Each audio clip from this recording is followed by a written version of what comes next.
So for the very first Earth Day in 1970, my dad crafted a large globe out of used Dixie cups to be the centerpiece of a local college's Earth Day celebration. But it didn't stop there. You see, in my family, Earth Day was like every day. In our backyard, because he was an architect and he created and repurposed so many things, he built my sister and I a 3-story playhouse out of shipping pallets, complete with its own fire pole to slide down. And when we would go camping, he would collect pine twigs and craft miniature log cabins. He'd pick up really interesting driftwood and then display that as art.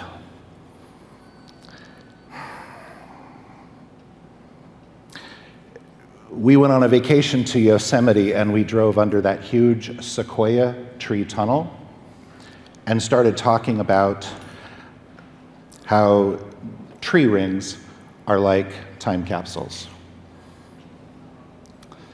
We were also a musical family. Mom and Dad met in the church choir, and we were a gather around the piano kind of family. I started playing guitar in junior high and played in youth group and played in a little Christian rock band for a few years. And Pop taught us about the magic, the soul, the energy in the natural world.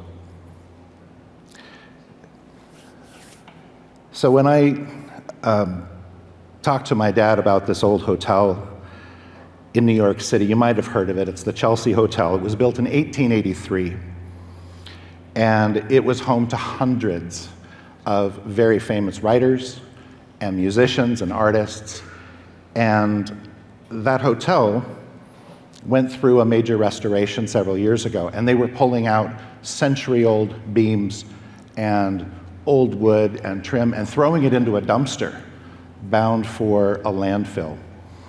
And Rick Kelly, who is a guitar maker, he asked if he could pull some of the material out of that dumpster, and the workers let him do it. Rick had this idea that if he started building electric guitars out of that, it would sound different because the wood was so old. That idea of making new instruments from old material really resonated with me. The idea of story in wood. Unfortunately, my dad didn't live to see what happened next. I was able to get some beams out of an old factory in Omaha in the old Market District that was built in 1887. And this factory became a printing company and rattled for 140 years. So I built my first electric prototype out of that wood, and it sounded so rich, but it was heavy. I built my second electric guitar prototype out of that wood, and it was lighter, but kind of twangy. The third guitar was just right. So good, in fact, that the late Benji Kushner, who was in bands here, several bands in Lincoln, he played that guitar. He liked that guitar. He toured with that guitar, and I'm grateful to him for that. So I was building my guitars at the Innovation Studio, and these guys from Snap-on came and they saw the guitars I was working on, asked me about them, and they told me about their 100-year-old factory in Kenosha, Wisconsin, and how they had just torn it down. Did I think that maybe there could be some good wood that I could make a guitar from? And I was, oh yeah, imagine this. Imagine a guitar whose material has rattled for over 100 years, not just from the machinery, but from the heartbeats, from the breath of every one of those men and women that worked in that factory.